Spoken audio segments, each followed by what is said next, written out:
Welcome to 805 Sports Talk, and this is the final week of the high school football season, at least the regular season. So it's the week 10, and we got a lot of big games on deck, and we'll start with the Santa Ynez at St. Joseph Los Padres League matchup, and that is for second place in the LPL and a guaranteed playoff spot. So that's a huge matchup, and that's where I'll be Friday night at St.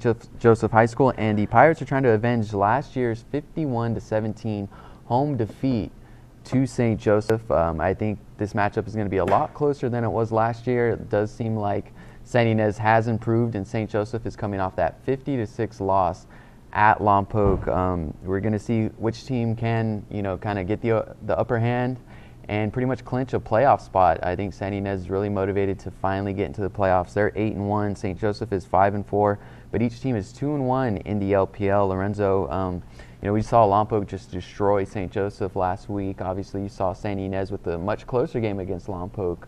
Who's your pick for that matchup? I gotta go with Santa Ynez. I mean, to me, that loss that St. Joseph endured at the game we were at on Friday, that has to be completely demoralizing, especially at this point in the year. And I mean, we talk about teams that are inspired, motivated, playing with a chip on their shoulder. We talk about Lompoc being that team from what happened last year on Black Friday. Santa Ynez, to me, is one of those other motivated teams because I'm sure they remember what happened around this time 1 year ago when it was St. Joseph going into their home, completely embarrassing the Pirates and preventing them from being in the playoffs. Now you got 19 returning stars. You got Dustin Gregg, who's just putting together all-area MVP type numbers. I mean, I just feel like this Santa Ynez team is way more motivated, and now it's like the perfect storm. One game away, you go to St. Joseph, possibly pulling out the road win. I mean, to me, everything's lined up for Santa Ynez in this one. So you talk about the momentum, the kind of attitude each team is going to bring into that game. What are some key matchups you're kind of interested in seeing how they play out Friday night? With St. Joseph's defense maybe matching up with that high-powered Santa Ynez offense. So what do you think are going to be some key matchups? I'm going to start in the trenches. I mean, you got Dominic Saculo, the center at St. Joseph, going against Gabe Pilato. And one of the things that I looked at in the Santa Ynez Lompoc contest was Saculo going against Juan DeLuna, and DeLuna got the better end of that matchup. That's how Lompoc was able to maintain the momentum on its side defensively. So I feel like that Pilato's no different than DeLuna. Then you got your linebackers, Reynoso and Vreeland as well. If these guys have a spectacular game, it's going to make things just even more miserable for the Knights. Another matchup that I'm going to love to see and see if he redeems himself, Mason Bealey going against Gabe Pendergrass. I wouldn't doubt that these two guys are also going to counter each other.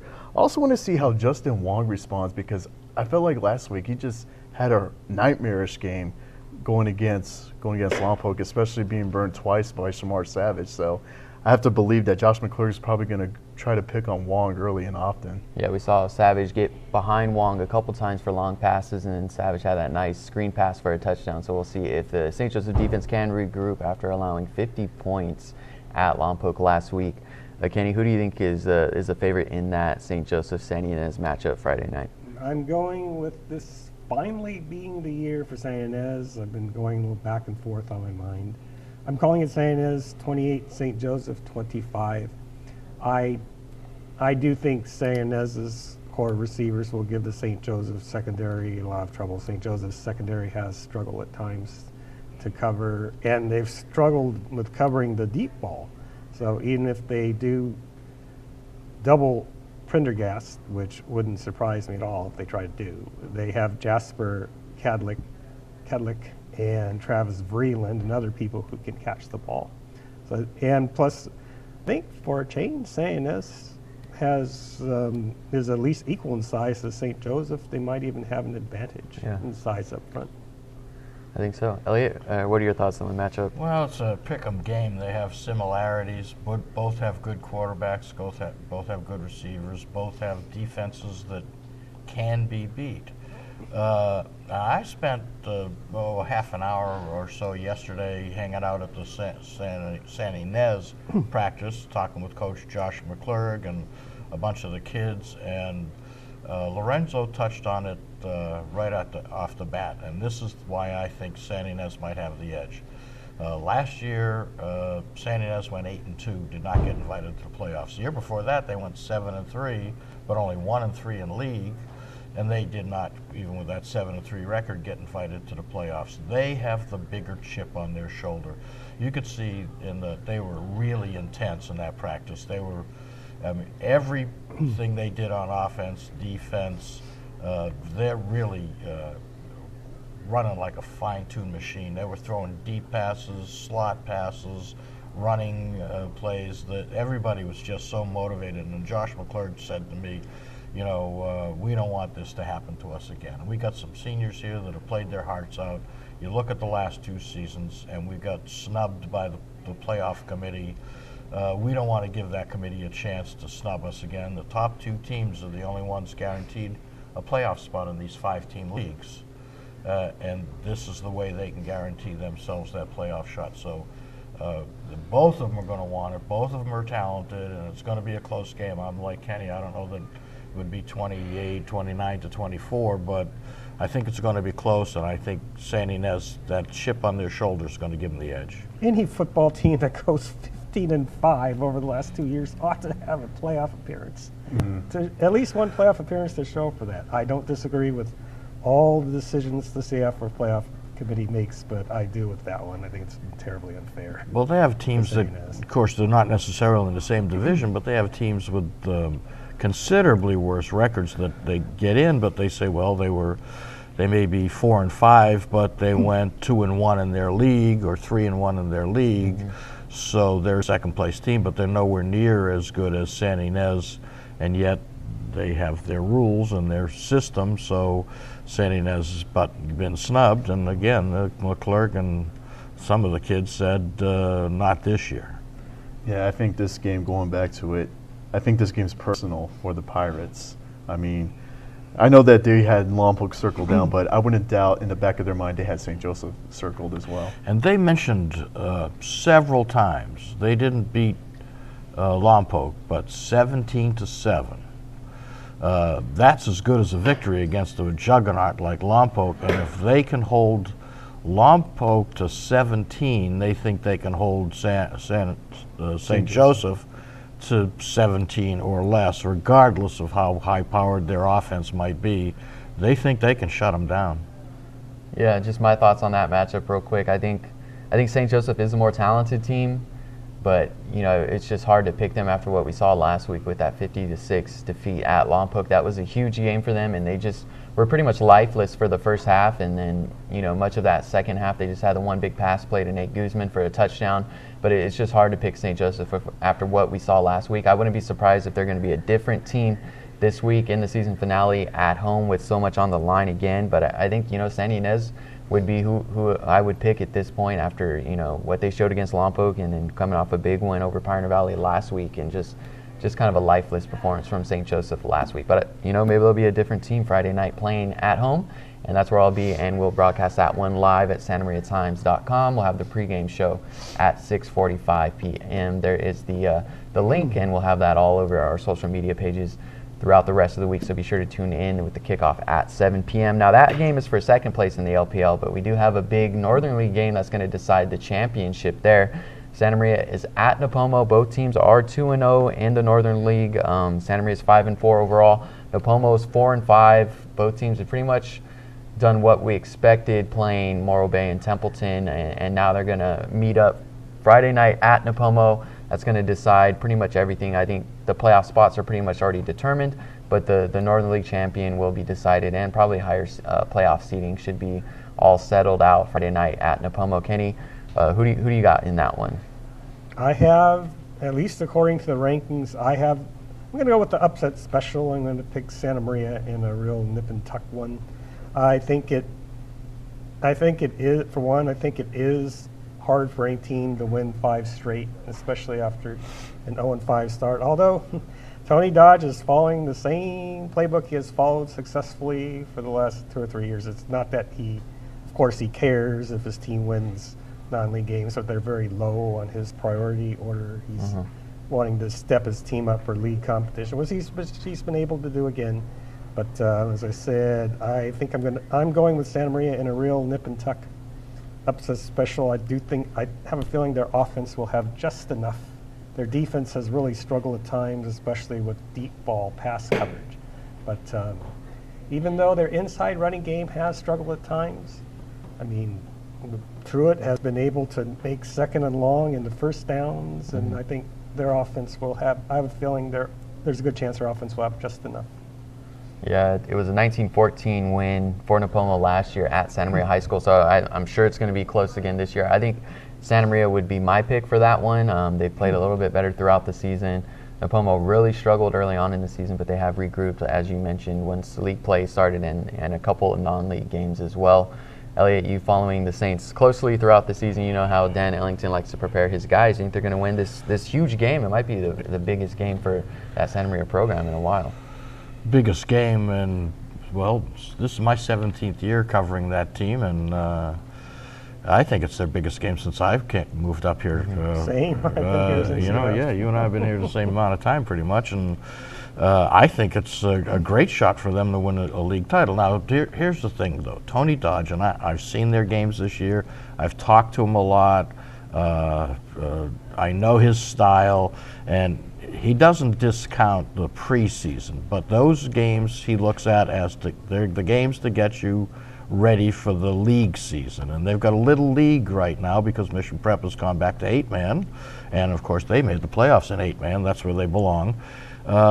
So this is what they've been pointing for, and I think Santa Maria has the edge, but Nipomo is going to be up for this game. It's not going to be an easy game for Santa Maria, and Nipomo could win it. Tony Dodge has a way of leading those kids to the Northern League title, so I wouldn't discount them, but I'm giving Dan Ellington the edge at home.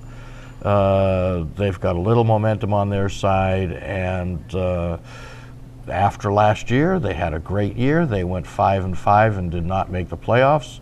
With a 3-team league, there's they should make the playoffs at 2-1 if they lose, but there's no guarantees. They want to win and get in, guaranteed, and not end up 5-5 again. And it'll be another step forward. And you mentioned this to us. Nipomo has taken a bit of a step back, so this could be the year for the next step, for the next breakthrough for the Saints. So I'm going with the Saints. Yeah, Santa Maria could have won the Northern League last year with the win over Nipomo, but I think this game has a little bit more weight to it because we were expecting a lot out of Santa Maria this year, and they're kind of running out with the time with this group because they're going to have to replace a lot of guys. So this is pretty much boom or bust for the Saints Friday night. They got to win that game, make the playoffs, and who knows what can happen with them being in Division 12. So I think this is just a huge turning point, big game for Santa Maria. And if you want to see some good football, go to Nipomo High School Friday night. That's where the Saints will be. Lorenzo, how do you feel about that matchup? Again, going back to, Santa Maria is one of those other teams that we felt had a chip on their shoulder heading into this year. Definitely. And, this is the scenario they want to be in, especially with what happened on their home field last year. And, we talked about Blake Truett and some of the other skill guys on Santa Maria. I wouldn't overlook the pass rush of the Santa Maria Saints, and here's the reason why. Gerardo Zul, the guy has 14 sacks, which is actually tops in this area. Santa Maria in general has around 45 sacks as a team. So, I would definitely, if I'm Tony Dodge, I would definitely not overlook that pass rush, especially if it gets going early. So, hence why I got Santa Maria winning in a very low-scoring game. They do have a decent pass rush. Santa Maria does. That has sometimes saved them passing downs when their secondaries struggled to cover. Yeah, and if the Saints quarterback gets the ball off, the Saints maybe get an early lead, that might force Nipomo to throw a little bit more, and that defense can kind of pin their ears back and get after the quarterback. And I think Braden Grosshart, the quarterback at Nipomo, has improved throughout the season, but I think that Santa Maria pass rush is going to be key, and I think Blake Truett is probably going to be the most influential player in that game. I think if one team is behind by, say, 2 touchdowns going to the fourth quarter, it would be a big disadvantage to either one who is behind, because I don't think either one has an offense built for a quick strike comeback. My X factor in this game is John Ramos.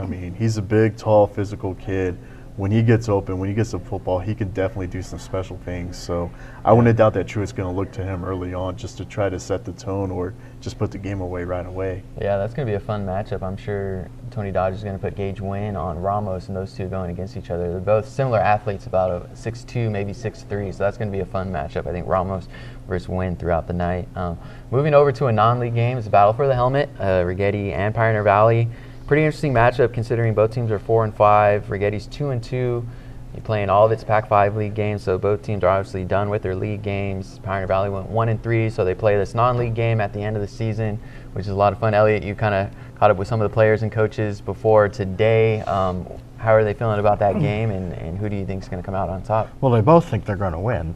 I talked to both head coaches, John Ruiz and Ed Herman, a bunch of the kids today, the athletic directors, the athletic trainers.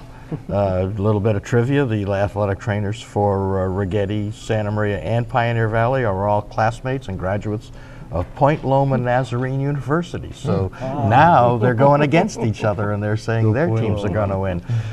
This is a pretty even matchup. I kind of like Righetti in this one to win it and get the helmet back. Last year, Righetti had an awful season, 1-9, and yet in the last game of the season it went to overtime before they lost 20-14 at Pioneer Valley. In the overall series, this is the 12th meeting, Pioneer Valley leads at 6-5, and it was funny, the Pioneer Valley, when they were a new school, they won the first 4 years, Righetti won the next 4, and now they've alternated, Pioneer Valley, Righetti, Pioneer Valley, so maybe it's Righetti's year because of that. They all want the helmet. They all want to go out as with the helmet. These kids have played against each other since they were like 8 years old in Santa Maria youth football and Orchid youth football. They've known each other. They're friends. But as they say, when they get on the field, I have no friends. So it was interesting. I went to their Battle for the Helmet luncheon at Cool Hand Luke's, and they're all up for it. They've all had good practices, and I just think Righetti has improved considerably this year, and for them to go from 1-9 to 5-5 is huge. That's the kind of improvement we saw Santa Maria make, and we're really impressed by it. But Righetti, we expect them to be better because it's so much bigger, and they have such a great tradition of going to the playoffs. And they still think, even at 2-2 in their league, since their league season is over, they could get invited to the playoffs. It's an outside shot, but they need to show well to the committee that's going to pick those last couple of teams. And if they can put up a win over Pioneer Valley, then they think they could still get invited. So they're motivated, and that's what Ed Herman is using as the motivating factor, that the playoffs are not out of reach. And even though this is not a league game, we're stronger than we were. You guys have worked hard all year. You've got some really impressive wins. You lost last year to Santa Maria. You got them. You lost last year to Pioneer Valley. Let's go get them. So I'm thinking that they have the emotional edge right now. And I think that edge right there, what you just mentioned about how Righetti manhandles Santa Maria, I mean, that's their field going into this game against Pioneer Valley. I mean, they could go 2 for 1 among the Santa Maria schools. And even if Righetti wins and advances to the playoffs, it gets tougher because their possible first-round opponent could be Rio Mesa. Well, yeah, if they get in, they're going to be the 16 seed, maybe the 15 seed. So, I mean, it's a long shot at best, but if the long shot pays off, they're not getting a top seed. They're going to be in the bottom of the bracket, and they're going to have to fight for their lives first week out. But they still are pointing for the outside shots. Let's see if we can convince the playoff selectors that we should be one of those lower seeds and give us a shot one more week. Yeah, and I think a 5-5 finish and going 2-2 in the Pac-5 league for Ed Herman at Righetti is huge for him after going 1-9 last season. I don't think there's much people expected that turnaround that quickly. It's not like they had a huge, talented class coming in here. They have a junior quarterback. They rely on a lot of juniors. Jalen Davis is a senior, and he's been key. But to really turn that program around with, a +4 win differential would be huge for them, and they're going to be extra motivated to take down Pioneer Valley Friday night, and that's kind of a sneaky good city rivalry game, the Righetti Pioneer Valley game. Those are usually pretty heated. Both those teams used to be in the Pac-7 league, so it used to have a little much more importance when they were in the league together. But I think it's going to be a good game. But I think Righetti's going to win a close one there. Kenny, who do you pick in that one? I think Righetti's a pretty clear favorite, actually. Righetti has, as we've all touched on, Righetti has improved a lot this year. I think Pioneer Valley has pretty much stayed the same. I think they're pretty much at the same level they were at last year. Should be a good draw. Should be a big crowd. As you mentioned, it is a sneaky good seed rivalry. Those games always do draw well. I don't think it will be exactly a rout, but I think Righetti is a fairly solid favorite. Yeah, moving to another rivalry game that honestly has lost a little bit of its luster, but still usually draws pretty well at Houck Stadium. Lompoc versus Cabrillo in the big game. Lorenzo, that's where you'll be Friday night. Some years it gets really hyped up and we get really excited for it. This year does not kind of have that same appeal with the way Cabrillo struggled, and of course Lompoc's been its dominant self at 9-0. What are you looking forward to in that big game? Anything you want to see Friday night? You want to see how Lompoc approaches that game? Maybe how fired up Cabrillo is to end its season? What are you looking forward to Friday night? Probably more so Lompoc's approach, because they know that it's a lost season for Cabrillo, but how are you going to go about the confidence level in this game? Because going back to that St. Joseph game, that was a team that took the 17-7 victory personal. And I usually don't see teams that take a performance personal after a victory, but they sure did. So as far as Cabrillo's concerned, AJ Pateras gets to experience his first big game, and I just feel like that I would give him 2 to 3 years to see what he does at Cabrillo, and then maybe, just maybe, this game can regain some kind of luster, but now's not that time. I think there's going to be some empty parking lot spots available for this game. All right. Kenny, you think the big game will ever return to its gravity that it used to have being that big game, or do you think it's going to take a few years to see if Cabrillo can kind of emerge from where it's at right now? You're talking to somebody who won the NCAA office pool once, so as far as making prognostications, I'm not very good at that. I think there's a chance they'll get back 2 or 3 years, but like as Lorenzo said, now it's not the year. I think Lompoc will be just fine as far as preparation. I think they'll just do what they do. Cabrillo, I think it'll be kind of a fun week for them. They have nothing to lose, and they'll be playing against a lot of their buddies, so there will be somewhat of the typical big game atmosphere. I do think the game will draw well as usual because it's Lompoc and Cabrillo, but I agree with Lorenzo. I would not be surprised if there were empty parking spots available. I think Lompoc will either try to flat out get their stars out as soon as possible, or just play them enough so they can stay sharp for their first playoff game next week. Okay. Since Andrew Jones came to Lompoc, that series hasn't been too close. I know they did meet that crazy year, I think in 2011, when Cabrillo did advance to the CIF championship game, and it was pretty close that year, but it's really been lopsided, since Jones has come there. Elliot, do you think that game's ever going to return to being really competitive, and when do you think that would be? A long time at this point. If Andrew Jones decides that there's a junior college or college job and he leaves, there's no better high school job for him than his alma mater. So if he stays a high school coach, and he could, then a long time. If Andrew Jones hears Santa Barbara City College calling, or Hancock College calling, or a shot on a USC or a UCLA staff, then I would think the Cabrillo's timeline would accelerate. But AJ Pateras is a nice guy, but we've seen struggling programs like Santa Maria, and it took Dan Ellington a couple of years to get him, a second year in the right direction, third year, hopefully they'll take another step forward.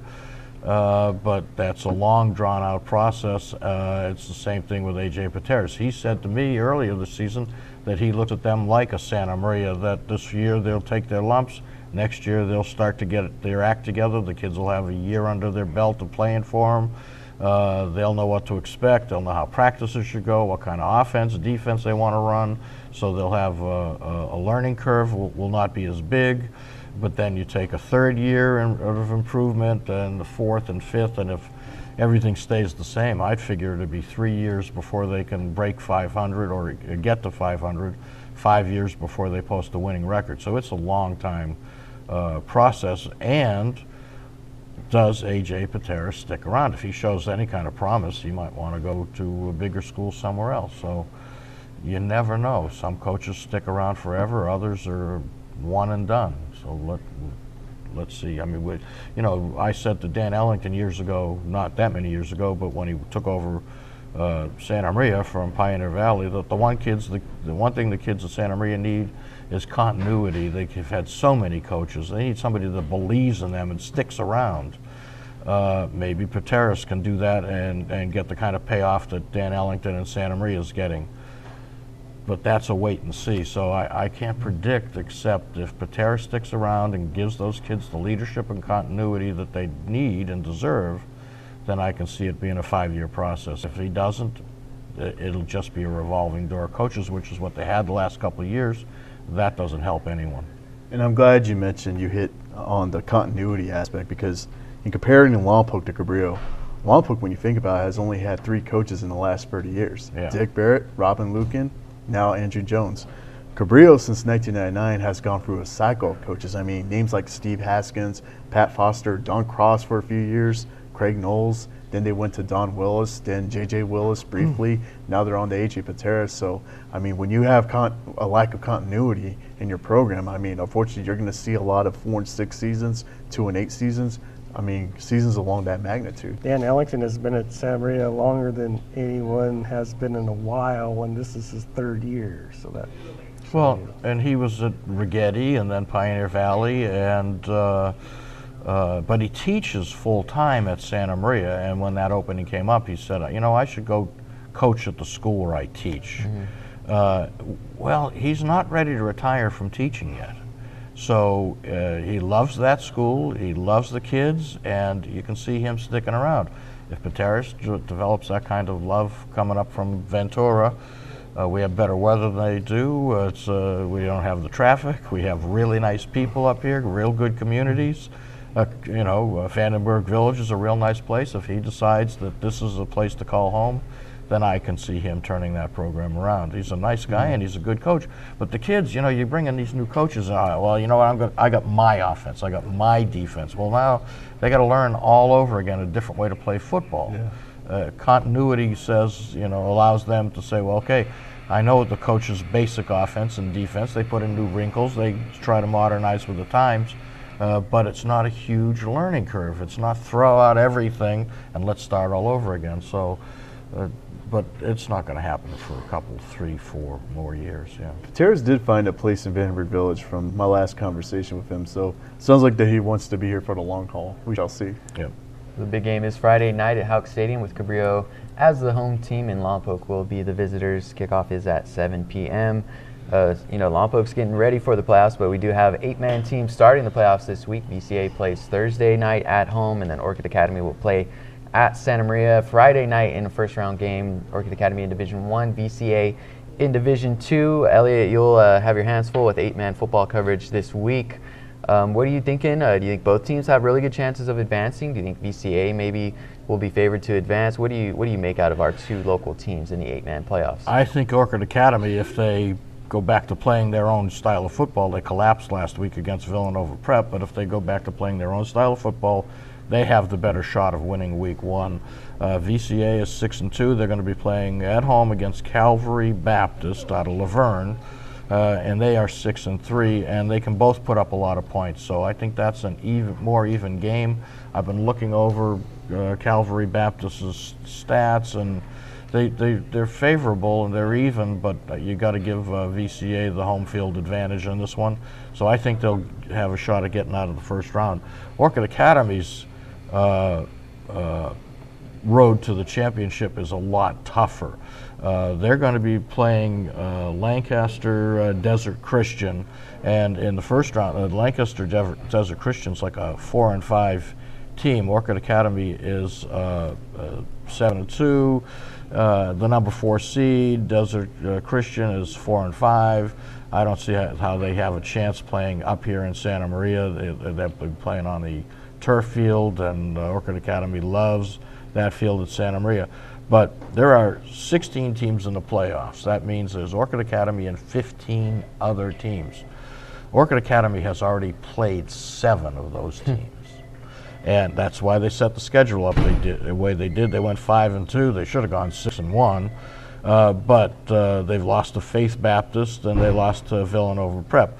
Now, in the second round, they could meet Riverside County Education Academy. They've already beaten them. In the third round, they could meet Faith Baptist, one of the teams they lost to, and Flint Ridge Prep, a team they've beaten. Then it would get on to where they could meet Mojave in a rematch, Academy of Careers and Exploration in a rematch, and Kate in a rematch. And also in that group, the team they didn't play is Mission College Prep. So there's an awful lot of teams that are really good, but they've gone 5-2 against 7 of the other 15 teams in that division. I like their chances going to like the semifinals, but I think they've got an easy win if they keep their head in the game in the opener against Desert Christian. All right, that's all we got for this week. We'll have tons of playoff coverage in the 8-man level, and then obviously Week 10 coverage Friday night in print. But if you want to stay home and watch some football, we'll be live once again from St. Joseph High School as the Knights host the Pirates. That will determine the second playoff spot out of the LPL and the second place finisher in the Los Padres League. Will be live at 6:45 p.m. Thank you guys for tuning in to 805 Sports Talk.